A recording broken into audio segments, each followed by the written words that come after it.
Indian stock market के लिए financial year 2021 एक डिफिकल्ट सिचुएशन था, लेकिन इसके चलते हुए भी म्यूचुअल फंड की बात करें तो म्यूचुअल फंड ने 2021 में करीब 1.2 लाख करोड़ का सेल ऑलरेडी कर चुका है। तो इसके पीछे का रीज़न क्या होता है कि म्यूचुअल फंड इतना सारा सेल 2021 में क्यों किया है। आपने स्टॉक मार्केट के अंदर चार्ट के ऊपर बहुत अपसाइड देखे होंगे या डाउन टर्न भी देखे होंगे। तो इसके पीछे का रीज़न होता है इसका बाइंग और सेलिंग। तो ज़्यादा बाई हो जाता है तो अपर मूवमेंट लेता है, और सेल ज़्यादा होने के कारण ये चार्ट नीचे की तरफ आता है। तो जो म्यूचुअल फंड है 2021 में ये बहुत सारा सेल इसीलिए कर चुका है कि इसके ऊपर बहुत सारा प्रेशर आ गया था। कैसा प्रेशर? जो रिटेल इन्वेस्टर होता है, जो म्यूचुअल फंड में इन्वेस्ट करते रहते हैं, एसआईपी के द्वारा हो या लमसम हो, वो सडनली बंद हो जाता है। क्योंकि जब जब देखा है कि स्टॉक मार्केट में डाउन टर्न आता है, कोई नेगेटिव न्यूज़ आता है, तो म्यूचुअल फंड के ऊपर इसको प्रेशर फेस करना पड़ता है। तो वो लोग क्या करते हैं कि अपना जो प्रॉफिट है वो बुक कर लेता है, एसआईपी बंद कर देता है, तो म्यूचुअल फंड में इनफ्लो बंद हो जाता है। तो म्यूचुअल फंड को भी वो पैसा चुकाने के लिए उसको सेल करना पड़ता है।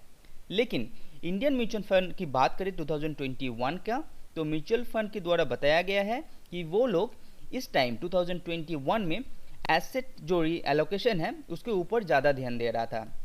तो पुराना जितना एसेट था, पुराना जितना भी उसका ख़राब एसेट था, उसको सेल करके जो नया एसेट वो लोग चूज़ कर रहे थे, जिसका फ्यूचर प्रोस्पेक्टस बहुत अच्छा हो और लॉन्ग टर्म में ये उसको मदद कर सके प्रॉफिट जनरेट करते हुए। तो ऐसा नहीं है कि म्यूचुअल फंड ने 2021 में जस्ट सेल ही किया, उसने कुछ कंपनीज है जिसके अंदर अच्छा खासा बाइंग भी किया है। तो आज बात करेंगे ऐसा 3 कंपनी के बारे में जिसने म्यूचुअल फंड में एक्चुअली अच्छा खासा आपका जो स्टेक है वो इंक्रीज किया हुआ है। तो चलिए देखते हैं।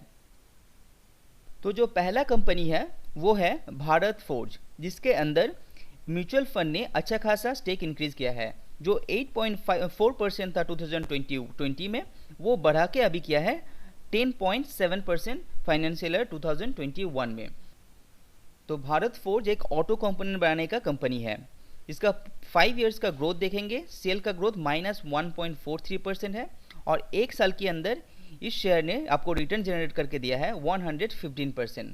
और स्टॉक का पीई की बात करें तो है करीब 457, जो बहुत ही ज़्यादा महंगा बताता है इस स्टॉक को।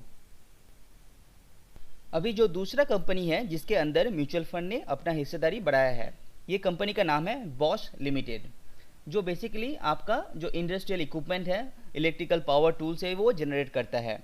इसका मार्केट कैप आप देखेंगे करीब 45,000 करोड़ का है, जो एक लार्ज कैप कंपनी है। इसका पीई है करीब 46 राइट नाउ। और आप इसका जो म्यूचुअल फंड का होल्डिंग था 1.6%, उसको बढ़ा के अभी किया गया है 3.19%। 5 साल का रेवेन्यू की बात करें तो कंपनी ने 5 साल में 0.3% कंपाउंड की दौर से ऊपर गया है। एक साल की रिटर्न की बात करें तो वो है करीब 36%। अभी तीसरा कंपनी जो है सन फार्मा इंडस्ट्रीज, जो बेसिकली एक फार्मा कंपनी है और जिसका मार्केट कैप है करीब 1,62,000 करोड़, जो एक लार्ज कैप कंपनी है। अभी इसका पीई दिखाई दे रहा है करीब 55, और म्यूचुअल फंड ने जो 10.5% हिस्सेदारी था लास्ट ईयर तक, उसको बढ़ा के अभी किया गया है 12%। तो 5 साल की बात करें, इसने 5 साल में जो रेवेन्यू आपका जो सेल का ग्रोथ है वो करीब है 3.30% की दौर से ऊपर गया है। और एक साल की रिटर्न की बात करें कंपनी का, वो है करीब 36% रिटर्न इसने एक साल के अंदर दिखाया गया है। तो ये 3 कंपनी जिसको बारे में मैंने बताया, एक आपका भारत फोर्ज हो गया, बॉश हो गया और सन फार्मा, तो तीनों कंपनी के अंदर म्यूचुअल फंड ने अपना हिस्सेदारी बढ़ाया है। म्यूचुअल फंड रिलेटेड एक इंटरेस्टिंग बात मैं आपसे शेयर करना चाहता हूँ। हाल ही में एक न्यूज़ आया था, एक म्यूचुअल फंड ने कहा है कि शेयर से कमाई करने के लिए 3 रास्ता होता है। जो पहला, आपको शेयर परखने का नज़र होना चाहिए। दूसरा, वो पर्टिकुलर शेयर जो आप चूज़ करते हैं उसको खरीदने का आपके पास हिम्मत होना चाहिए। और तीसरा बात यह है, आपको वो पर्टिकुलर शेयर खरीदने के बाद आपको उसको लॉन्ग टर्म के लिए रखने का आपके अंदर वो धैर्य होना चाहिए। तो ये तीनों फैक्टर म्यूचुअल फंड के द्वारा कहा गया है, ये तीनों फैक्टर आपके अंदर होता है तो आप लॉन्ग टर्म में अपना पैसा बहुत गुना कर सकते हैं। subscribe now and press the bell icon.